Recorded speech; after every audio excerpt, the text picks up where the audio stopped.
자, 지금부터 제주도의 동쪽 끝에 우뚝 솟은 신비로운 봉우리 성산일출봉에 얽힌 이야기를 들려드릴게요.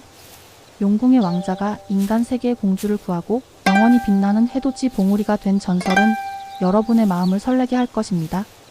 편안한 마음으로 이야기 속으로 빠져들어 보세요.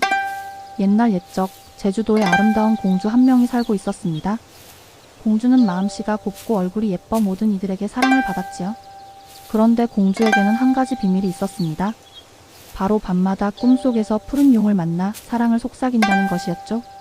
공주는 꿈속의 용을 그리워하며 매일 밤이 오기를 기다렸습니다. 사실 공주의 꿈에 나타난 용은 용왕의 아들인 용궁의 왕자였습니다. 용왕자는 인간 세상의 공주를 사랑하게 되었고 매일 밤 공주의 꿈에 나타나 그녀를 위로하고 사랑을 표현했습니다. 용왕자는 공주와 함께 살고 싶었지만 인간과 용의 신분은 너무나 달라 함께할 수 없다는 것을 잘 알고 있었지요. 한편 공주는 자신의 비밀을 털어놓을 수 없어 홀로 끙끙 앓았습니다. 내가 꿈에서 만나는 그분을 실제로 만날 수만 있다면? 공주는 매일 바닷가에 앉아 용왕자를 그리워하며 눈물을 흘렸습니다. 그때 공주의 눈앞에 용왕자가 나타났습니다. 용왕자는 더 이상 꿈속의 모습이 아닌 푸른 비늘이 빛나는 위풍당당한 용의 모습으로 공주를 찾아온 것이었지요. 공주는 놀라움과 기쁨에 가득 차 용왕자를 맞이했습니다. 용왕자는 공주에게 자신의 마음을 고백했습니다. 사랑하는 공주님, 저는 당신을 사랑합니다. 비록 신분은 다르지만 당신과 함께하고 싶습니다. 공주는 용왕자의 진심에 감동하며 그의 사랑을 받아들였습니다. 그러나 그들의 사랑은 오래가지 못했습니다. 용왕자와 공주의 사랑 소문은 용궁에까지 전해졌고 용왕은 크게 노했습니다. 어찌 신령스러운 용의 자식이 인간과 사랑에 빠진단 말이냐? 당장 그 사랑을 포기하라. 용왕은 용왕자를 용궁에 가두고 공주를 다시는 만나지 못하게 했습니다. 용왕자는 용궁에 갇혀 공주를 그리워하며 슬피 울었습니다. 그의 눈물은 바다로 흘러내려 거대한 소용돌이를 만들었지요. 공주 역시 매일같이 바닷가에 앉아 용왕자를 그리워하며 눈물을 흘렸습니다. 공주의 눈물은 파도가 되어 바다를 뒤흔들었습니다. 두 사람의 슬픔은 온 세상을 뒤덮었고 하늘에까지 전해졌습니다. 이 모습을 본 옥황상제는 두 사람의 애절한 사랑에 감동했습니다. 옥황상제는 용왕자와 공주에게 기회를 주기로 마음먹었지요. 옥황상제는 용왕자에게 시험을 내렸습니다. 만약 네가 동쪽 바닷가에 봉우리를 만들고 그 봉우리에서 7번째 태양이 떠오를 때까지 공주를 기다릴 수 있다면 너희의 사랑을 허락하겠다. 용왕자는 기쁨에 가득 차 옥황상제의 시험을 받아들였습니다. 그는 용궁을 탈출하여 동쪽 바다로 향했습니다. 용왕자는 자신의 몸을 바닷속에 던져 거대한 봉우리를 만들기 시작했습니다. 그는 자신의 힘을 모두 쏟아부어 봉우리를 만들었고 봉우리가 완성되자 온몸에 힘이 빠져나가 바위가 되기 시작했지요. 용왕자의 희생으로 만들어진 봉우리가 바로 지금의 성산일출봉입니다. 용왕자는 봉우리 위에서 공주를 기다렸습니다. 그는 매일 아침 떠오르는 태양을 보며 공주를 만날 날을 손꼽아 기다렸지요. 그런데 용왕자가 바위가 되는 과정에서 그의 몸에서 나온 바위 조각들이 사방으로 흩어졌습니다. 이 바위 조각들은 작은 봉우리들이 되었고 사람들은 이 봉우리들을 구봉산이라 불렀습니다.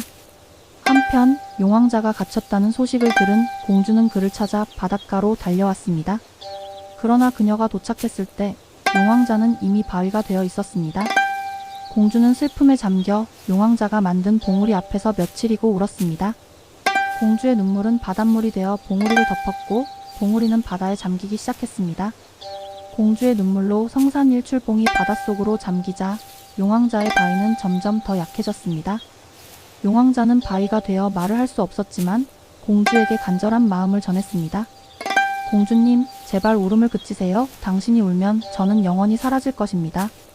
공주는 용왕자의 마음을 읽었는지 눈물을 그치고 미소를 지었습니다. 공주는 용왕자를 살리기 위해 한 가지 결심을 했습니다. 그녀는 자신의 몸을 던져 용왕자가 만든 봉우리를 지키기로 마음먹었지요. 공주는 성산일출봉 위로 올라가 자신의 몸을 바위에 비벼 용왕자의 바위를 굳건하게 만들었습니다. 공주의 희생 덕분에 성산일출봉은 다시 바다 위로 솟아올랐고 용왕자의 바위는 단단하게 굳어졌습니다. 공주는 용왕자를 살렸지만 그녀의 몸은 점점 작아지고 힘이 없어졌습니다. 그때 공주는 용왕자의 마지막 부탁을 들었습니다. 공주님, 부디 저의 봉우리를 지켜주세요. 저는 이곳에서 영원히 당신을 기다리겠습니다. 공주는 용왕자의 마지막 말에 미소를 지으며 눈을 감았습니다. 그녀의 몸은 사라졌고 그녀가 서 있던 자리에 아름다운 꽃이 피어났습니다. 용왕자는 공주가 사라진 것을 보고 크게 슬퍼하며 다시 눈물을 흘렸습니다. 그러나 이번에는 슬픔의 눈물이 아니었습니다. 공주에 대한 사랑과 감사함의 눈물이었지요. 용왕자의 눈물은 봉우리의 틈새로 스며들어 작은 폭포를 이루었고 사람들은 이 폭포를 보며 용왕자와 공주의 사랑을 기억했습니다. 그 후로 성산 일출봉은 매일 아침 가장 먼저 떠오르는 태양을 맞이하는 봉우리가 되었습니다. 사람들은 성산 일출봉에 올라 해돋이를 보며 용왕자와 공주의 영원한 사랑을 기렸지요. 성산 일출봉 전설은 오늘날까지도 우리에게 깊은 감동을 남겨줍니다.